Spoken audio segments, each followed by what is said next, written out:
안녕하세요. 모던 한의사 최민영입니다. 지난 겨울과 봄부터 감기를 달고 지내는 아이들이 참 많습니다. 한 달 넘게 감기가 안 낫는 이유, 무엇 때문일까요? 그리고 어떻게 관리해야 할까요? 감기가 안 낫고 지속하는 이유는 아이의 면역력이 약하기 때문입니다. 어린아이가 단체 생활을 시작하면 평균 2년의 잔병 치레를 겪습니다. 많은 아이들이 다니는 기관에는 아이를 아프게 하는 병균들도 함께 모입니다. 지금까지 안전한 온실 속에 살았던 아이에게는 갑자기 세상이 넓어지는 큰 변화입니다. 그래서 아이는 많이 아픕니다. 면역력이 약해진 건 아니에요. 아이의 면역력은 원래 약했습니다. 약한 면역력이 많은 병균을 만나면서 아프는 모습이에요. 앞으로 아이는 아프고 이겨내는 과정을 반복하면서 차츰 면역력이 성장해 나갑니다. 아이의 면역력은 이렇게 성장합니다. 면역력에 문제가 있는 게 아니라 면역력이 정상적으로 자연스럽게 성장하는 모습입니다. 이번 봄부터 기관을 시작해서 많이 아픈 아이는 다음 겨울이 가장 힘들 수 있어요. 그리고 내년 겨울까지 잔병치레 과정을 겪습니다. 잔병치레 1년의 과정은 체질면역 14편을 살펴보세요. 지난 겨울부터 많이 아팠던 아이들도 있어요. 기관을 계속 다녔던 아이들은 코로나 유행 시기 2020년부터 22년까지는 별로 안 아팠을 거예요. 23년부터 일상을 회복하고 마스크를 벗고 외출이 늘면서 가을 겨울에 많이 아팠습니다. 지난 겨울부터 독감을 2번씩 걸린 아이들도 꽤 많습니다. 코로나가 없었다면 기관 시작부터 잔병 치레를 겪었을 텐데 코로나 유행으로 면역력 성장이 늦어져 지금 아픈 거예요. 아이가 지난 겨울부터 아팠다면 다음 겨울까지는 감기를 자주 걸릴 수 있습니다.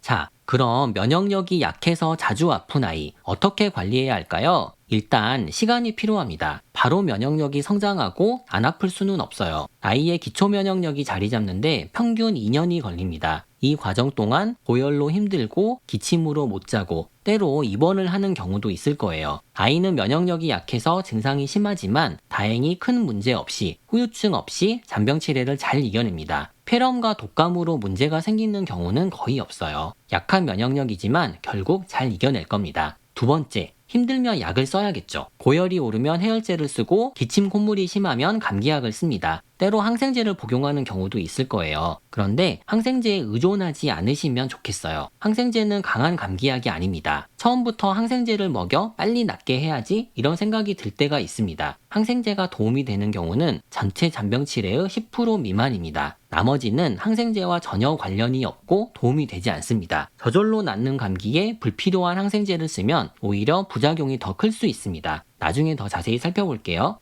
세 번째, 약한 면역력을 보강하세요. 면역력 보강은 한의학 치료입니다. 면역력 성장에 평균 2년이 걸린다고 했죠? 면역력을 보강해서 이 기간을 앞당겨주는 거예요. 감기철 시작 전에 미리 준비하면 잔병 치레를 조금 더 수월하게 넘길 수 있습니다. 최근에는 한약 치료가 감기 빈도와 면역 수치 증강에 도움이 된다는 연구 결과들이 많이 발표되고 있습니다. 모던 한의사의 체질 면역은 유튜브, 인스타그램, 한의사.kr 그리고 저의 책에서도 만날 수 있습니다. 지금까지 모던 한의사 최민영이었습니다. 감사합니다.